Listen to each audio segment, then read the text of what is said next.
Buenas tardes, licenciado Nixon.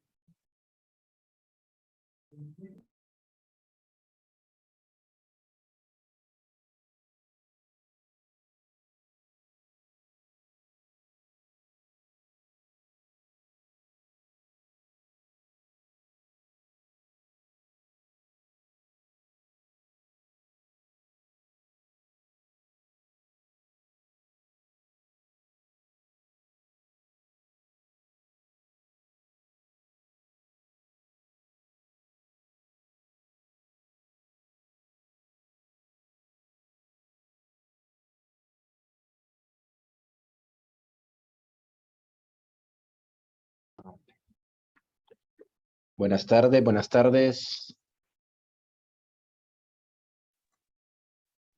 Buenas tardes. Buenas tardes, ¿qué tal, licenciado? Gusto de saludarle. Igualmente, un placer saludarlos. ¿Qué tal? Bueno, disculpe la, la demora con el link. Ahí sí que son un poquito de inconvenientes que hemos tenido ahí sí que por la distancia y por la conexión. Pero bueno, buena tarde a todos. Les presento al licenciado Nixon Rogelio. Les voy a presentar un poco de su trayectoria. Eh, Su trayectoria profesional incluye la docencia universitaria, donde ha impartido cátedras en múltiples áreas de las ciencias económicas, tales como administración financiera, marketing, presupuesto, sistemas organizacionales e investigación de mercados. También se ha desempeñado como investigador y conferencista internacional en Colombia, Argentina, Panamá, Uruguay, Estados Unidos, República Dominicana, México, y actualmente es decano de la Facultad de las Ciencias Económicas de la Universidad de El Salvador. Con más de 25 años de experiencia profesional, ha trabajado como consultor para diversas instituciones nacionales e internacionales. Es un gusto tenerlo por acá, licenciado Nixon. Lo dejo en el uso de la palabra. Usted es ahorita el maestro del tema, para que por favor nos comparta todo lo que tiene preparado para nosotros. Bueno, muchísimas gracias. Para mí es un gusto compartir con ustedes pues, en este Congreso Iberoamericano de Ciencias Económicas y, por supuesto, poder conversar un poco sobre temas importantes como lo es la economía digital y cuáles son las relaciones que hay entre las diferentes áreas económicas y de la sociedad que tienen y un impacto, ¿no?, real en, en las mismas poblaciones en el mundo. Bueno, para no... Vamos a ver. Vamos a... Y para ir avanzando, ¿me confirman si se ve la presentación, por favor? Sí, se ve, licenciado. Ok, perfecto.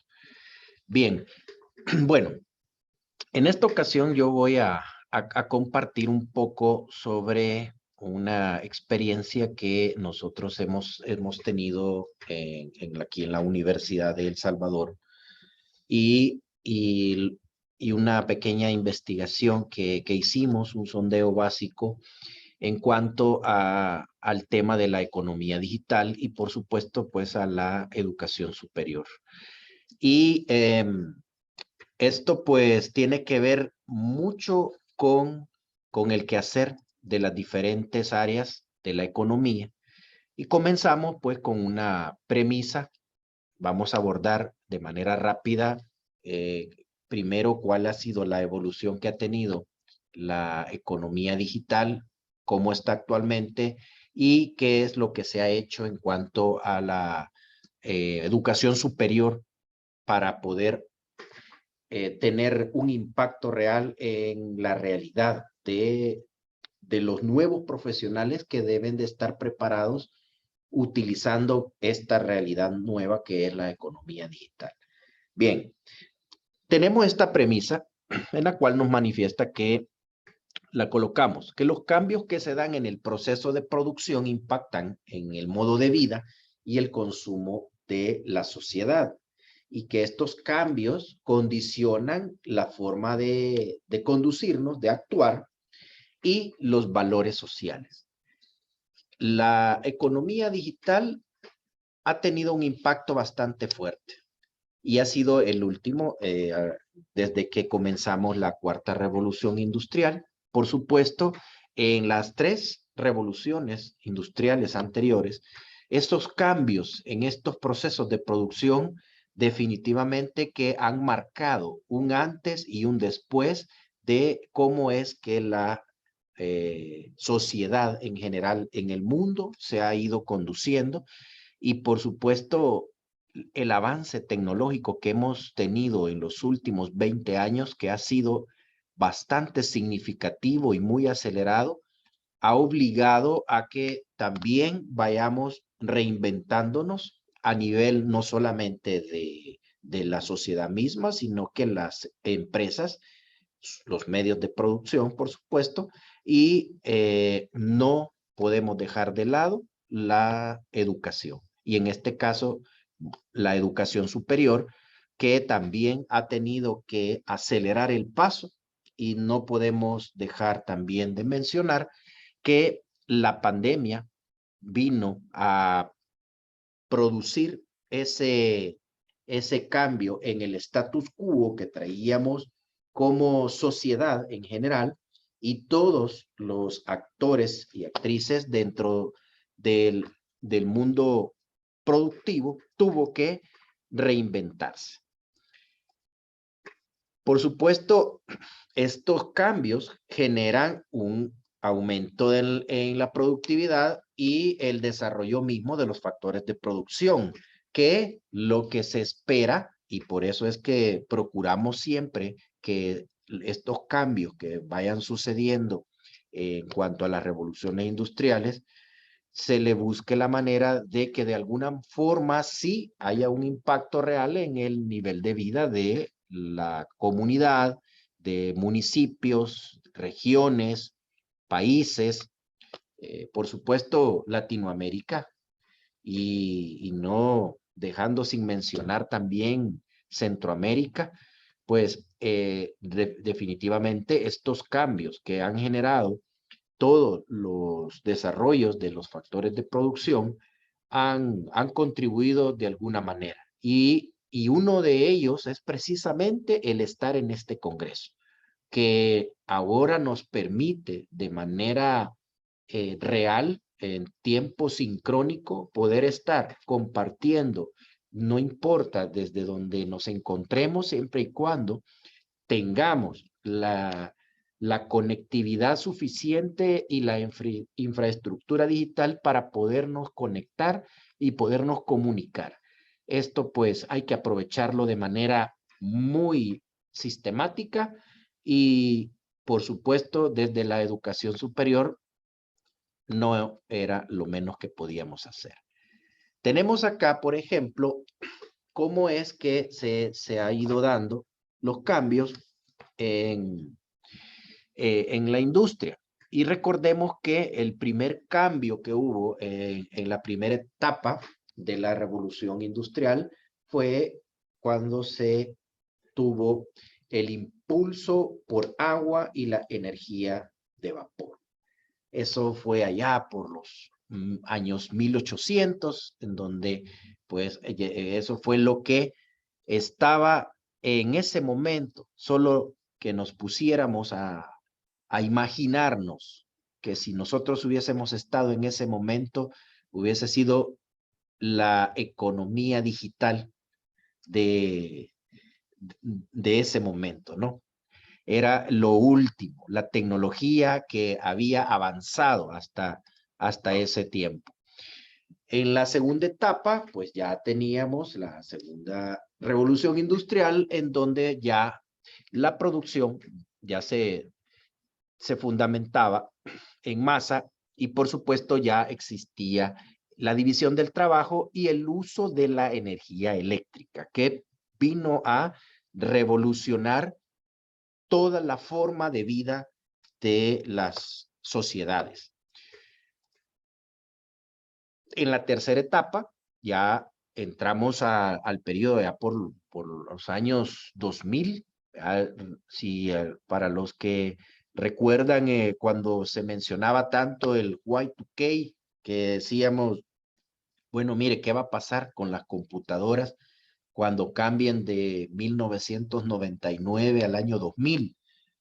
Se especulaba tantas cosas hasta comentar que se tenían hipótesis que satélites iban a perder su control debido a que el reloj de su computadora no iba a comprender qué era pasar de 1999 al año 2000 y que probablemente iba a regresar a 1980 o como estaban programadas las fechas de las computadoras en ese momento. Entonces, se especuló tanto que el pasar de un siglo al otro siglo, al siglo XXI, generó mucha expectativa y ansiedad respecto a este desarrollo, puesto que teníamos la perspectiva de que muchas computadoras podían fallar. Y ya teníamos la implementación del uso electrónico en muchas áreas de la actividad económica y por supuesto ya empresas que utilizaban la robótica para automatizar su producción estaban también a la expectativa de qué iba a suceder. Pero al final pasó las 12, las 0 horas del año 2000 y fue una celebración total, puesto que no sucedió absolutamente nada, las computadoras no colapsaron, sino que las personas que fueron avanzando con estas teorías del avance tecnológico lograron superar ese temor que existía al respecto. Y hay que decirlo, era un temor real en ese momento, precisamente porque nunca antes había sucedido. Era la primera vez en la historia que se iba a dar. Así es que pues fue un evento muy significativo para la humanidad en su conjunto. Luego pasamos a la cuarta etapa del desarrollo de la industria, la cuarta revolución, en la que ya incorporamos algunos medios de vida como la inteligencia artificial, el, simuladores, proyecciones en 3D, los procesos de producción ya se hacen no solamente robotizados, sino que ya con cierto avance en cuanto a la inteligencia artificial. Y por supuesto, recordar un poco en el caso del transporte terrestre, cómo fue cambiando desde que se utilizaba y aún se sigue utilizando muchos de estos transportes, solamente que han ido evolucionando en cuanto a su tecnología.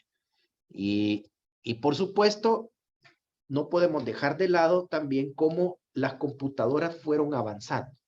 Recordemos cuando estábamos en un periodo en el cual las computadoras eran cuartos enormes, completos, en los cuales ahí estaba una computadora, era una computadora, y fue también un boom en el siglo pasado cuando se creó la computadora personal y todo se fue haciendo más reducido, hasta que llegamos a tener una mini computadora que se convirtió pues en el teléfono celular, que ahí tenemos un dispositivo electrónico en donde tenemos todo a disposición hasta el momento, pero vamos avanzando en cuanto a la economía digital.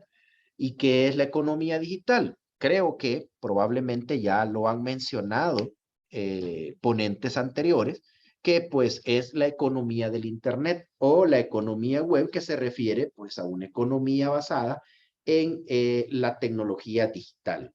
Y es prácticamente el uso del Internet para los efectos de la tecnología y el quehacer de la actividad económica y de la forma de vida de la gente. Y es el empleo del Internet como una plataforma global para la creación de riqueza. Ahí es donde ya entra el componente de economía digital, cuando el Internet se utiliza como una plataforma para crear o aumentar la riqueza y la distribución y consumo de los bienes y servicios, que se supone que el objetivo principal es cubrir las necesidades de la sociedad. Y los agentes que se interrelacionan con la economía digital, los podemos mencionar, algunos de ellos. Bueno, los gobiernos se interrelacionan con la economía digital. La infraestructura eléctrica también tiene una plataforma de economía digital. Y, por supuesto, no podemos dejar de mencionar la misma investigación y desarrollo, que es la que ha ido haciendo y creando, abriendo brecha para que se vayan a pura investigación científica, avanzando en cuanto a la tecnología. Y en este caso, pues la economía digital. Por supuesto, tenemos que otro de los agentes que se interrelacionan en la economía digital, pues son las instituciones educativas. Y la educación es uno de los pilares fundamentales del modo de vida de toda la sociedad. Porque en todo el mundo, no importa la cultura, a excepción de algunos países quizás que pueden estar en Oriente Medio, pero aún así, la cultura siempre es que el ser humano, desde que va creciendo, debe de tener una orientación hacia el conocimiento, hacia estudiar. Entonces, lo van formando desde que se es niño o es niña para que vaya creciendo como ciudadano de su país y pueda avanzar con la civilización, ¿sí? Y por supuesto, en la medida en la que se va incrementando el conocimiento, entonces la economía digital ha ido avanzando sustancialmente. Conceptos claves rápidamente de economía digital.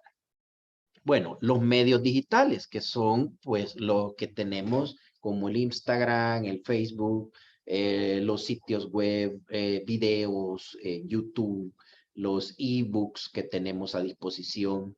Por supuesto, plataformas de bibliotecas digitales que sirven para hacer referencia, indagación, marcos teóricos, las mismas investigaciones que deben de haber para poder avanzar en estos temas que ya no son temas que sirven solo aisladamente para un país, sino que son temas que sirven para la humanidad en general. Y por supuesto, la infraestructura digital es otro concepto muy clave, que no es nada más porque el mismo funcionamiento de estos medios digitales, que sirve para facilitar cómo es que interactúan. Por supuesto, la computadora, el teléfono celular, las tablets, cualquier dispositivo electrónico, pues se convierte en parte de la infraestructura digital que sirve para utilizar y facilitar la economía digital a través de los mismos medios digitales. Por supuesto, aquí tenemos que tener claridad en algo. La economía digital en términos generales para funcionar y avanzar como parte de la utilización en los factores de producción, pues entonces se requieren servidores, se requiere tener redes de fibra óptica bastante fuertes. Líneas de banda ancha, por supuesto, para que la conexión y haya rapidez también en cuanto a la conectividad del Internet para que la economía digital pueda ser efectiva. Se requieren pues routers para la conexión Wi-Fi, conectores de red, almacenamiento que que hay en la nube, en fin, toda esa infraestructura digital que debe de estar lista para que los medios digitales puedan hacer que la economía digital funcione. Para ello, hay algo que tenemos que tener muy claro y es que se requiere mucha inversión, se requiere mucho financiamiento para esto. Si no tenemos el financiamiento y el fondo suficiente de dinero para poder contar con una infraestructura digital que nos permita poder facilitar los medios digitales, eso lo vuelve un poco difícil en cuanto a la efectividad que pueda tener la misma economía digital. Ahora, ¿cómo ha cambiado entonces la educación superior con la economía digital? ¿Cuáles han sido esos cambios? Y vamos a centrarnos ya puntualmente después de hacer un esbozo rápido sobre lo que es el contexto de la economía digital y cómo ha cambiado la forma de vida en la humanidad. Entonces, estos cambios de la educación superior han tenido que ir repensando también un cambio de políticas educativas estructurales y en los planes de estudio de todas las carreras existentes y, por supuesto, de la creación de nuevas carreras y de repensar qué va a suceder con las que ya están y que deben de evolucionar. Por eso es que nosotros vemos que y aquí ponemos como un ejemplo, ¿no?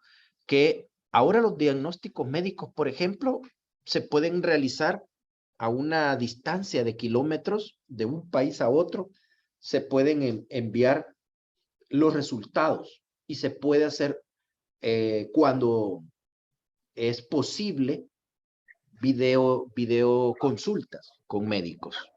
Desde donde alguien esté, puede hacerle una consulta médica utilizando los medios que tenemos actualmente.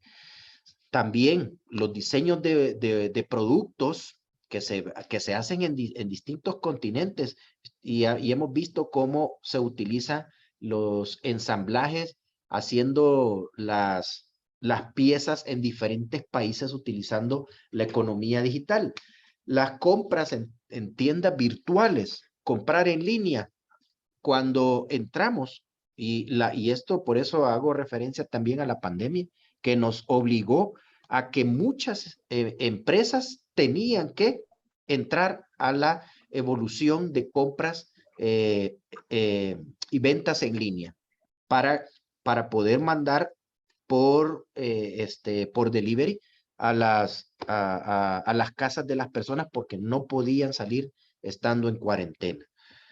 Los taxis con GPS, diseños de edificios ahora en 3D y ya no solo edificios, ahora en 3D hay las impresoras 3D actualmente ya fabrican cierto tipo de piezas y esto que estoy comentando aquí, así como simuladores virtuales, entre otros tipos de tecnología que nos ofrece ahora la economía digital, ha tenido que buscar la forma de repensar la educación superior. Hace un par de meses alguien me comentaba que en un hospital estaban utilizando la impresión de una reproducción de cierta parte del cerebro de una persona, de manera más precisa de un menor de edad, en el cual imprimieron en 3D esa parte del cerebro que lo habían hecho a través de la utilización misma de la tecnología para lograr establecer cuáles eran las dimensiones que tenía y lo reproducían a nivel de aparato 3D precisamente porque iban a simular hacerle la intervención quirúrgica al menor de edad utilizando esa parte del cerebro y cómo lo iban a realizar. Y eso ha ayudado muchísimo, no solo en ese sentido, sino que ¿qué pasaría entonces ahora con carreras del área de la salud, por ejemplo, en la educación superior? La economía digital nos ha venido a hacer que replanteemos muchas cosas. Vemos nosotros en el área de la salud que podrían haber también simuladores virtuales para hacer prácticas, ya no solamente así como se hacen de manera actual, que se hacen las prácticas reales con seres humanos, pero también en los hospitales, ¿verdad? Lógicamente, y en las unidades de salud, sino que también se puede comenzar desde antes. Las prácticas pueden hacerse ya en simuladores. ¿Quiénes comenzaron utilizando esto? Eh, eh, y es en educación también, es en formación. Las aerolíneas, cuando están entrenando a sus pilotos o a los que van a ser pilotos, primero tienen que hacer muchísimas horas según su estándar de entrenamiento en un simulador para volar un avión desde un simulador antes de tomar en realidad un avión verdadero y llevar pasajeros. Entonces, todo esto nos va llevando a que las carreras de las universidades también deben de ir incorporando dentro de sus plataformas de los planes de estudio la tecnología que nos va obligando la economía digital a que debemos de avanzar con ello. Entonces, para eso, igual, los simuladores, como les decía, y los software mismos que se pueden ocupar cuando ahora ya no es tan importante que nosotros podamos resolver un ejercicio, digamos, de forma manual, sino que se puede hacer ya en un software que me da un resultado, pero ¿qué va a pasar con ese resultado? La educación superior debe de prepararse para hacer el cambio pedagógico que permita que ahora se pueda tomar decisiones y avanzar en cuanto al conocimiento. Por eso es que la economía digital puede ir reduciendo la brecha en cuanto a que en menos tiempo podamos nosotros ir adquiriendo aquel conocimiento que antes, hace 20 años atrás, teníamos o necesitábamos mucho más tiempo para poderlo aprender. Bueno, el proceso de transición en cuanto a la educación presencial y respecto a la virtual, voy a hacer una comparación rapidísima para poder tener un contexto sobre ello. Y es que hay aspectos principales que hay que destacar en esto. En esta transición, cómo la educación superior fue cambiando de la forma tradicional y que a raíz de la pandemia aceleró el proceso a todo nivel, es la tecnología, la conectividad misma, el modelo pedagógico también ha tenido que irse reformando, readecuando y ajustándose a la nueva realidad.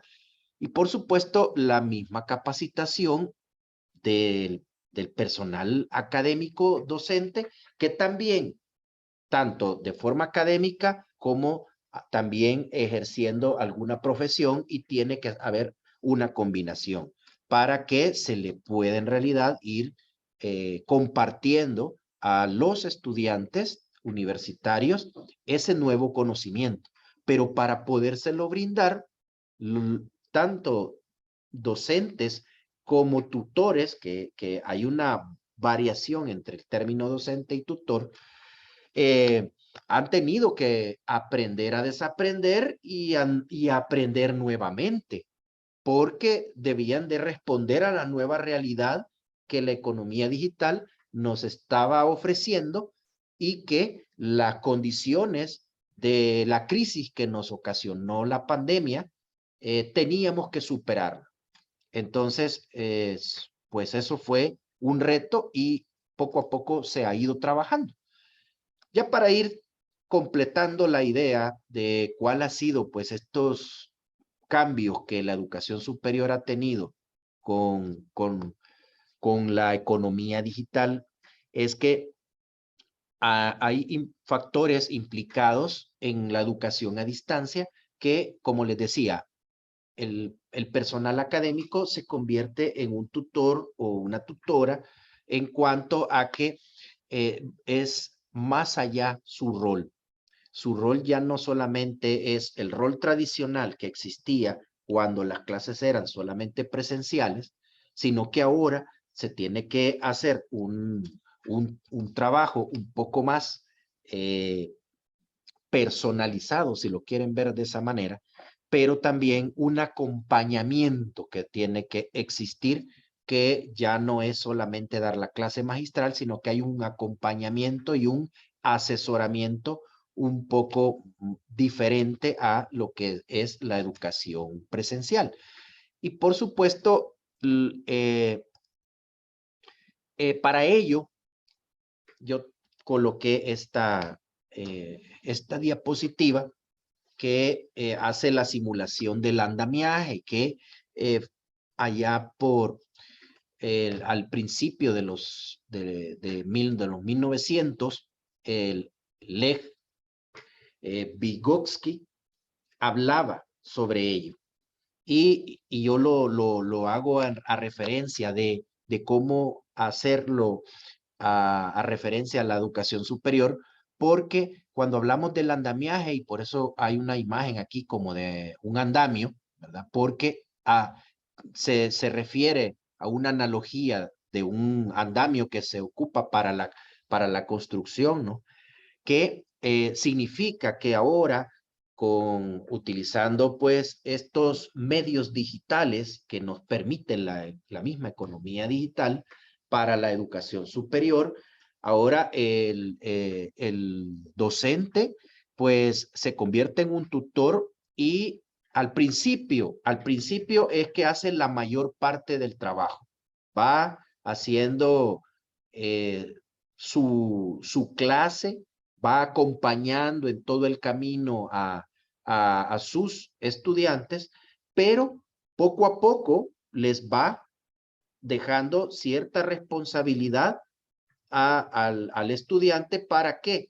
Va a llegar un momento en el cual el tutor o docente va retirándose en el sentido que no lo va a brindar todo, sino que va a orientar a sus estudiantes a encontrar en el Internet dónde está la información.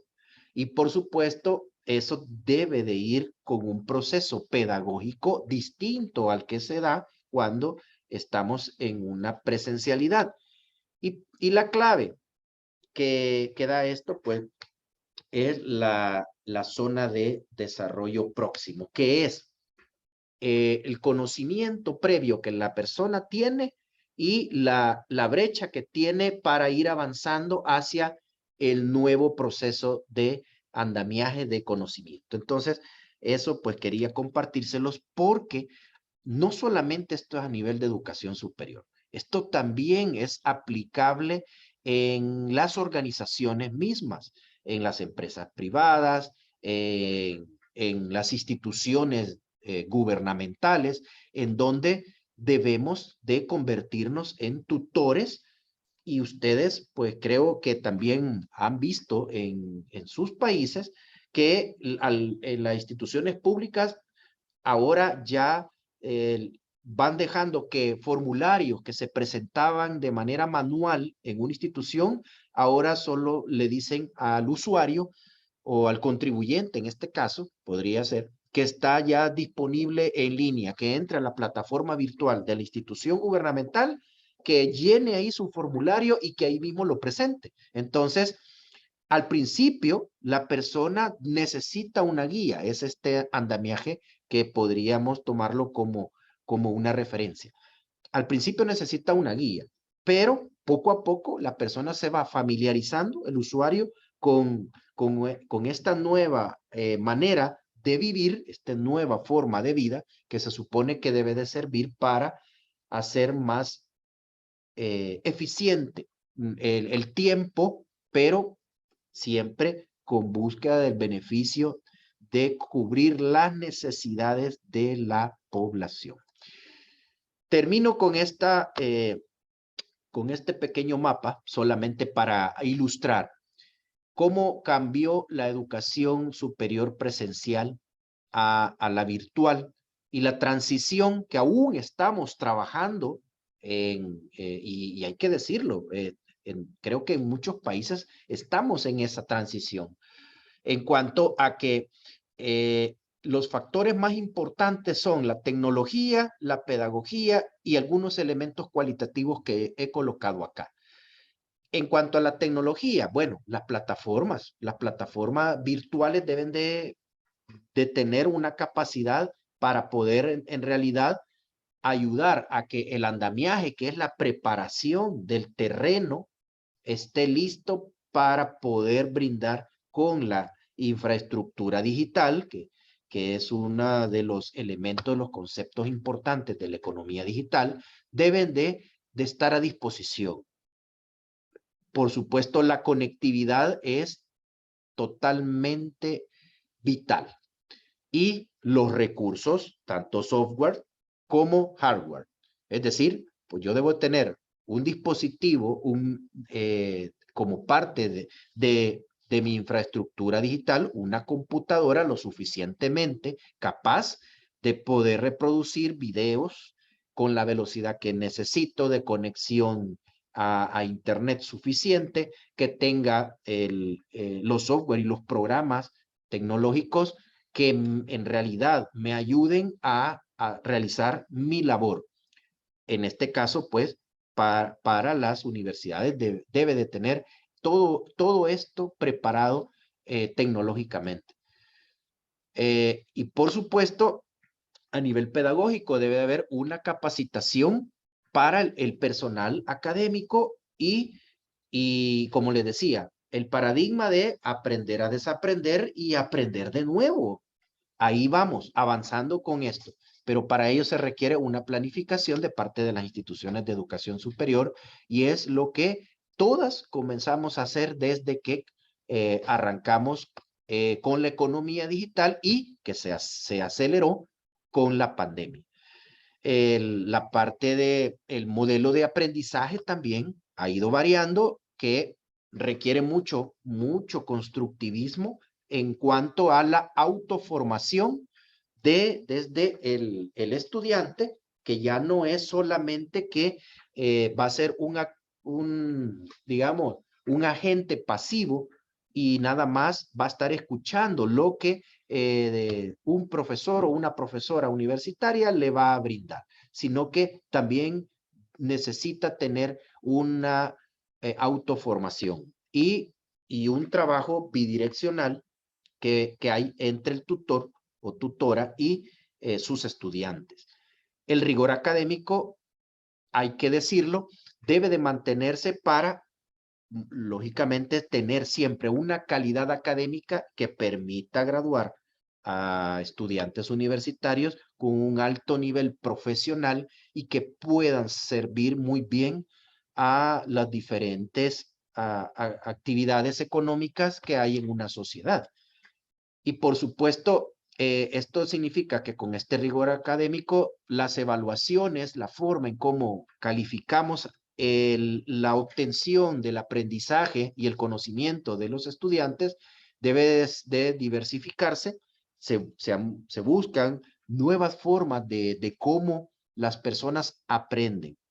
Entonces, las asesorías son importantes porque no es igual presencialmente que virtual, los tiempos de respuesta tienen que ser más rápidos, muchísimo más rápidos, porque la persona se desespera si no podemos dar el ejemplo en cuanto a que alguien envía un WhatsApp y si la persona a quien se lo envía está en línea, pues espera que en menos de un minuto le conteste y si no le contesta, la otra persona comienza a tener cierto grado de ansiedad por esto.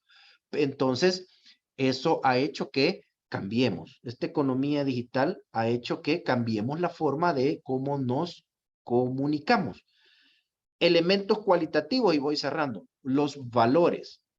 Esto tiene que ver también con la forma en cómo nosotros tenemos que mantener siempre nuestros principios y valores que deben de formar parte. Y aquí me voy a adelantar con el contacto humano. Si bien es cierto, la economía digital nos ha permitido avanzar en menos tiempo en cuanto al conocimiento, pero también no hay que dejar de lado que el contacto humano, es decir, la socialización, no debe de perderse, porque somos seres sociales.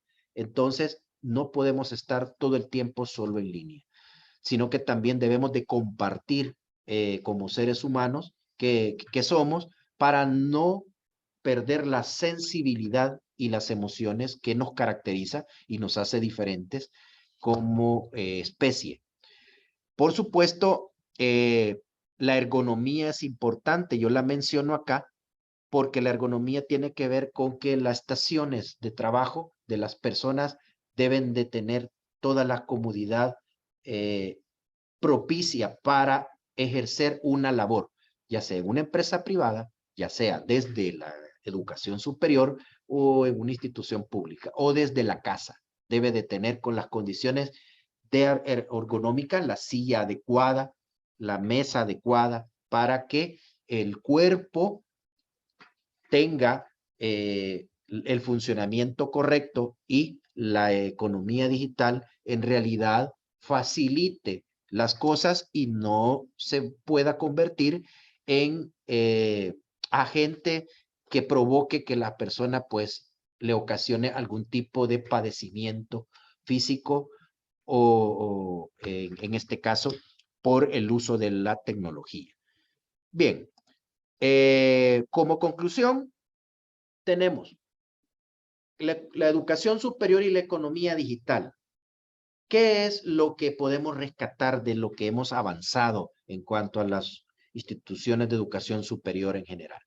Bueno, los cambios de paradigma que les decía, ¿no? Ahora, pues, si no queríamos avanzar en la educación virtual, ahora hemos tenido que hacerlo.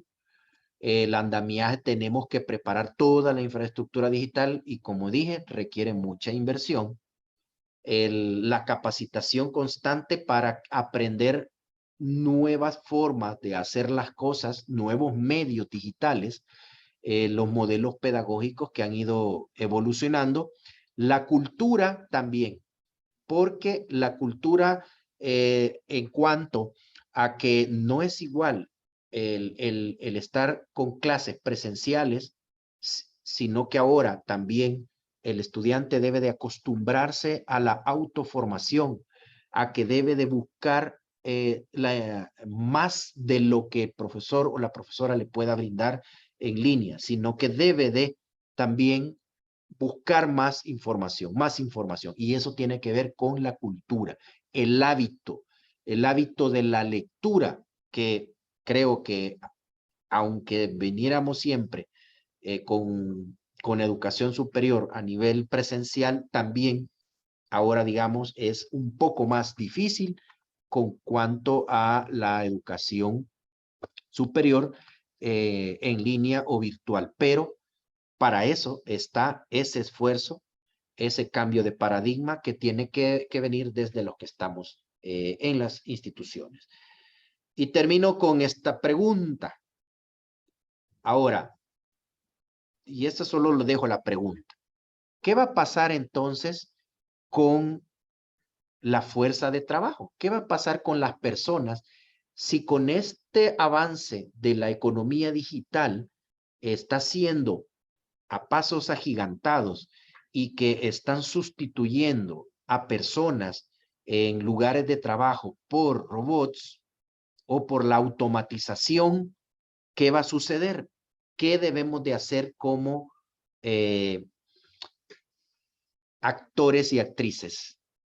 en cuanto vamos a pues simplemente a decirles, mire, ya no van a tener empleo, vamos a buscar otras formas en el caso de la educación superior, otra forma de enseñanza, otras carreras, qué es lo que viene a continuación. Pero la preocupación es qué va a pasar con nuestra fuerza de trabajo. Nos iremos a convertir en algún momento en que ya no somos necesarios para la producción. Y entonces, ¿qué va a suceder? ¿De dónde vamos a obtener ingresos para mantener las necesidades propias familiares? Entonces, esa es una pregunta que la dejo yo ahí porque pues este es un tema muy amplio y vamos prácticamente en 4 o 5 meses más. Esto ya va a ser historia y van a haber nuevas actualizaciones al respecto. Así que por esto sería todo por mi parte. Aquí me quedaría en cuanto a este tema de la educación superior y la economía digital. Excelente, muchísimas gracias, licenciado. Algo que dice muy cierto que a mí me llamó la atención es que no podemos migrar la educación de una forma presencial a una digital porque totalmente o sea, es totalmente distinto. No podemos esperar a que se aprenda de la misma forma si estamos enseñando de otra. Solo una preguntita que tenemos por acá, que es un tema que se ha hablado, se ha escuchado. Menciona Ana López, en una época tan volátil como esta, muchos títulos universitarios se están volviendo irrelevantes con el paso del tiempo, o muchos conocimientos aprendidos en la universidad son cosa del pasado, para cuando el estudiante se gradúa. ¿Qué cambios debería hacer la educación superior para enfrentar estos problemas? Ahí precisamente es donde nosotros, bueno, estamos desde las instituciones de educación superior buscando cómo vamos a adelantarnos a estos cambios, precisamente porque ¿qué es lo que se ha venido haciendo en las últimas 2 décadas? Hemos tratado de ir cerrando esa brecha de conocimiento que ha sido necesario para cuando alguien se gradúe de una carrera de pregrado, digamos, de una licenciatura, una ingeniería. ¿Qué es lo que ha sucedido?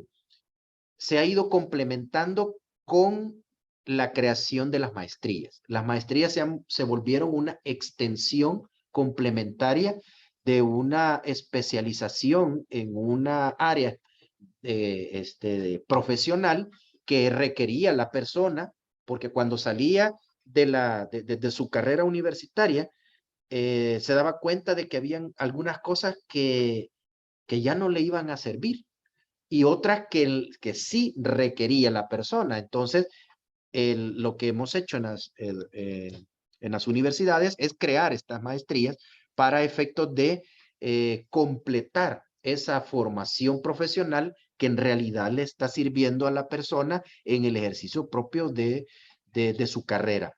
Ahora, también por eso existen los diplomados, que son esos cursos más cortos, pero que de manera bien precisa también sirven para completar la formación profesional que alguien requiere. Ahora, esto es lo que de manera continua vamos haciendo, de manera continua, de manera continua, de manera continua. Entonces, debe de haber un momento en el cual, aunque el día de hoy, digamos, podamos decir, mire, ya tenemos el nuevo plan de estudios de una X carrera y que está de acuerdo a la vanguardia, pero dentro de un año hay que revisarlo de nuevo porque ya hay muchas cosas que con la economía digital probablemente hay que cambiarlas, hay que actualizarlas y hay que rediseñarlas probablemente. Por eso es importante que también debe de haber una capacitación continua para quienes están brindando este conocimiento y el acompañamiento en la formación de profesionales. Claro, excelente. Muchísimas gracias. Bueno, yo creo que ya culminamos con el tiempo para seguir cumpliendo la agenda, pero no me quiero ir sin despedirme y agradecerle. Muchísimas gracias, licenciado, por la intervención, por todo lo que nos explicó. O sea, realmente sí algo que tenemos que saber, tenemos que estudiar y tenemos que tener en mente que el cambio viene, o sea, el cambio hay que seguirlo y seguirlo y seguirlo integrando a todas, o sea, no es como que solo algo cambie, o sea, cambia todo, cambia forma de enseñar, cambia forma de aprender, cambia forma de sentir, cambia forma de investigar, de informarse, todo. Eh, Muchísimas gracias, licenciado, fue un gusto estar con usted.